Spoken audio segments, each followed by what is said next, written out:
guys, bale i-share ko lang sa inyo yung mga napalitan ko dito sa Mio clone natin, no. Yan, bale yung kaha niya is may sporty na siya. Ayan. Yan, pero yung kanyang dashboard is stock pa din. Stock pa ng Rossi to. So soon baka magpapalit tayo ng dashboard niya, no.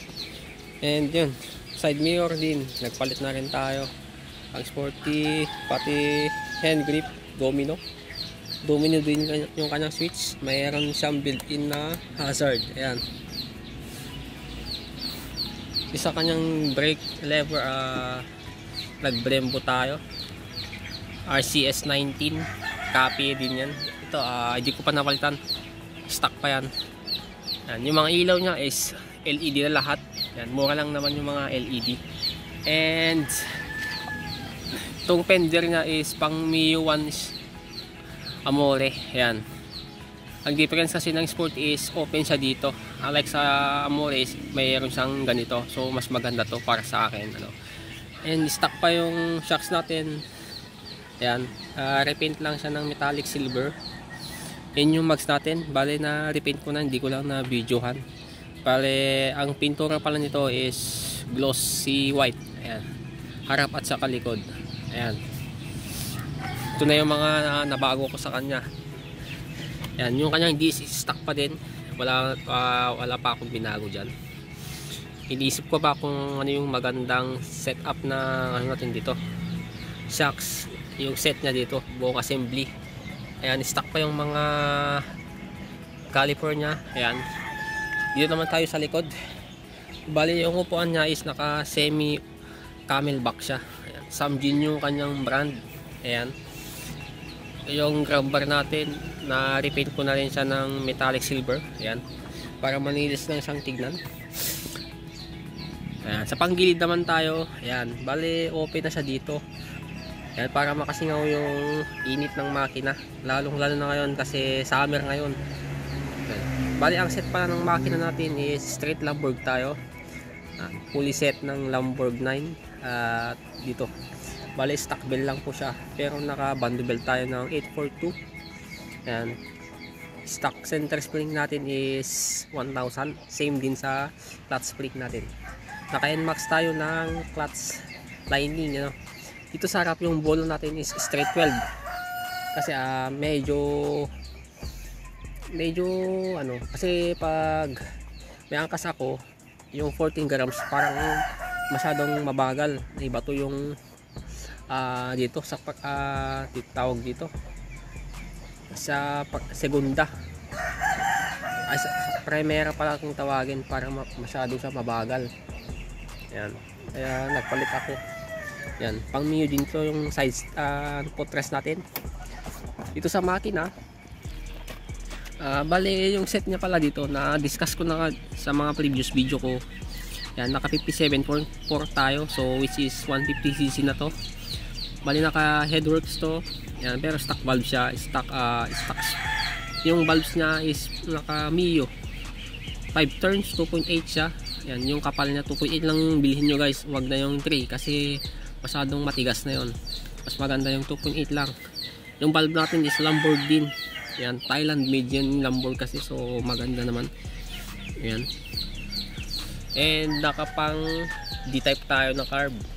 Yan, yung set pala ng carb natin is naka stock, ano lang siya, stock, pero naka number 4 yung needle nya. Yan, number 4 yung needle nya. Yung shocks natin is TTGR, second hand ko lang to na ano, na swap ko sa stock nya. Yan, sinwap ko lang, wala naman na bago. Yan, sa muffler naman tayo is stock siya, no. So siguro magpapalit ako ng elbow nito kasi kung makikita nyo sa elbow nya is na sobrang luma na, no. Yan, napakaluma na, parang mabibitak na to. Pero yung tunog nya is buo pa naman, buo. Yan, bale natanggal na yung kanyang yung silencer dito para maging chicken pipe siya. Although chicken pipe na siya, pero hindi pa yung ganong kalutong. Yan, bale ito na siya guys. Yan, sporty yung kanyang dating, pero yun pala, copy lang siya. Yan, ito na pala yung update ko para dito sa aking motor. Yan, soon magpapalit tayo ng mga ibang parts to. Gawin nating semi street bike to. May budget tayo, ano? Pero sa ngayon wala pa. Ikutan mo muna kayo dito guys. Yan. Yun lang naman yung mga nabago sa kanya. Ayan guys, bali yan yung kanyang tunog, no? Ayan, try natin yung kanyang arangkada.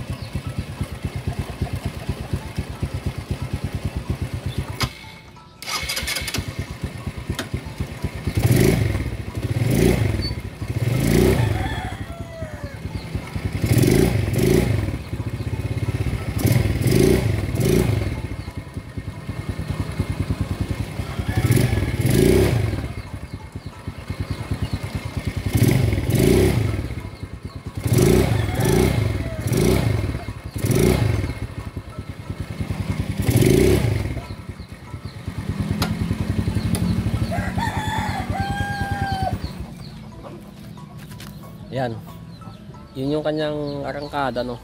So hindi siya delay. Napaka-responsive ng kanyang panggilid, no? Napaka-responsive niya. Hindi pa tayo nag-regroove ng kanyang bell. So kasi pag nag-regroove tayo, lalakas na naman siya, pero magiging mas mabilis masira yung ating lining. Ano, yun yung naman yung disadvantage nun. Malakas siya pero mabilis mapuptod yung kanya mismong lining. Yan, dahil sa mayroon na siyang regroove. Pero sa akin okay naman yun, wala namang kaso. Pero sa akin mas gusto ko pa rin yung stock belt. Meron naman siyang arangkada kasi nakaangat naman yung belt natin dito. Sampang-sampa siya dito. Nakasampa na siya dito mismo. So